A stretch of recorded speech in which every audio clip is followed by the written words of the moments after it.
Bonjour et bienvenue.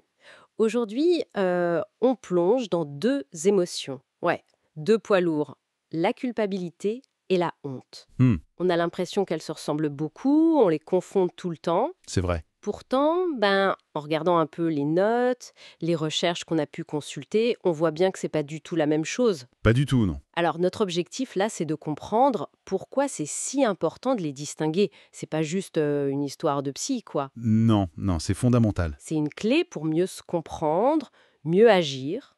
On croit savoir, mais bon, la différence est peut-être plus subtile. C'est tout à fait ça. Et puis, ce sont des émotions qui touchent vraiment à notre estime de nous, à notre boussole morale en quelque sorte. Oui, Pour simplifier d'emblée, on pourrait dire que les sources sont assez d'accord là-dessus.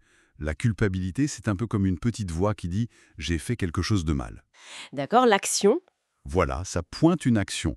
Alors que la honte, euh, elle crie plus fort. Et elle dit « je suis mauvais ». Ah oui, carrément l'identité. Exactement. Ça attaque notre valeur, notre être, souvent à cause de ce qu'on imagine que les autres pensent. Le fameux regard des autres. Tout à fait. Et juste saisir cette nuance, ça aide déjà à désamorcer un peu leur côté potentiellement destructeur. Ok, alors creusons un peu ça. Il y a une lecture qui insistait vraiment là-dessus. La culpabilité, c'est comme une alarme, non? Mhm. Une alarme interne. Genre, oups, j'ai dépassé une limite.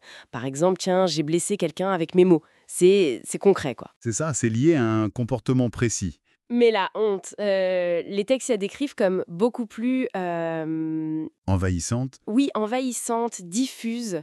L'exemple donné était assez parlant, hein. C'est pas juste «bon, j'ai raté ma présentation», Non. c'est «je suis nulle, je suis incompétente, tout le monde l'a vu». Cette peur du jugement, elle est centrale, hein. Elle est au cœur de la honte, oui. Et ce qui est intéressant, c'est de voir comment les sources euh, tracent leurs origines différemment. Ah oui, comment ça? La culpabilité, elle émergerait souvent un peu plus tard, quand on a intériorisé des normes, des règles morales, sociales. D'accord, une fois qu'on a une conscience morale, en gros. Voilà, c'est un dialogue interne sur nos actes, nos responsabilités. Tandis que la honte, elle, euh, elle prendrait racine bien plus tôt. Ah bon? Oui, dans les toutes premières interactions.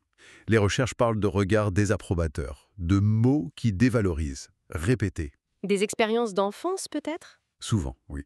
Ça peut graver cette peur profonde d'être pas assez bien, d'être exposé, rejeté. C'est lié à notre besoin fondamental d'appartenir au groupe. D'accord, je vois. Ce qui m'a marqué aussi, c'est à quel point les conséquences sont différentes. Ah oui, radicalement. Les notes soulignent un truc un peu paradoxal. La culpabilité, si elle n'est pas écrasante, elle peut être utile, en fait. Tout à fait.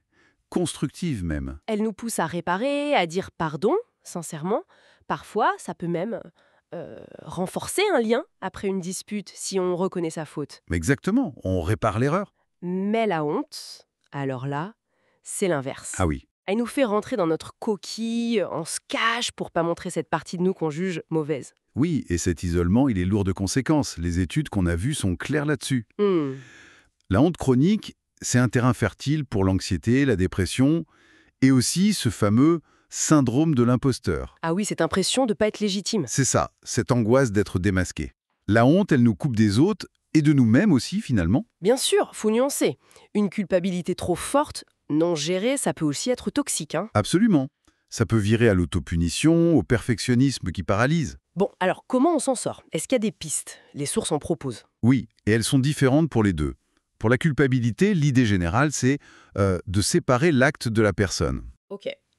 J'ai fait une erreur et pas je suis une erreur. Exactement. Réparer si on peut, et surtout voir ça comme une leçon. Apprendre sans s'accabler. Ça semble plus abordable. Oui, plus direct peut-être parce que c'est sur l'action. Voilà. Pour la honte, par contre, c'est plus complexe. Ça touche le cœur de l'identité. Hmm. Les travaux de certaines chercheuses, comme Brené Brown qu'on a vu mentionner, Oui, j'ai vu ça. insistent beaucoup sur le pouvoir de la parole et de la vulnérabilité partagée. C'est-à-dire? Nommer la honte. Oser dire, là, je ressens de la honte. Mais dans un cadre sécure, de confiance. Ça lui enlève de son pouvoir, en fait. Ça la désamorce un peu. Oui. Et l'autre grande clé qui ressort, c'est l'autocompassion. Se traiter soi-même avec bienveillance. Comme on traiterait un ami qui souffre. Oui. Reconnaître l'émotion. Ok, la honte est là. Mais sans fusionner avec. Se rappeler, je ressens ça, mais ça ne définit pas qui je suis. D'accord. Donc si on devait retenir l'essentiel de tout ça, Hmm. la culpabilité, ça juge nos actions. La honte, ça attaque notre identité, notre être. C'est la distinction fondamentale. Et juste réussir à identifier laquelle on ressent, c'est déjà un pas énorme. Ça permet de passer de « je suis nul » à « bon, j'ai fait un truc que je regrette Et ça ouvre des portes pour avancer, ça change toute la perspective. ». Tout à fait. Et ça soulève peut-être une question plus large d'ailleurs, qui était un peu en filigrane dans les textes. Ah oui. Laquelle? Notre culture valorise souvent la force, le fait de ne pas montrer ses failles. C'est vrai. Et si une partie de la solution, c'était justement notre capacité, collectivement, à faire un peu plus de place à cette vulnérabilité? Intéressant. Si au lieu de voir la honte et la vulnérabilité comme des faiblesses à cacher à tout prix, on commençait à les voir comme ce qui nous relie en tant qu'humains, avec nos imperfections partagées, Accueillir cette part d'humanité. voilà. C'est peut-être une piste de réflexion pour aller plus loin.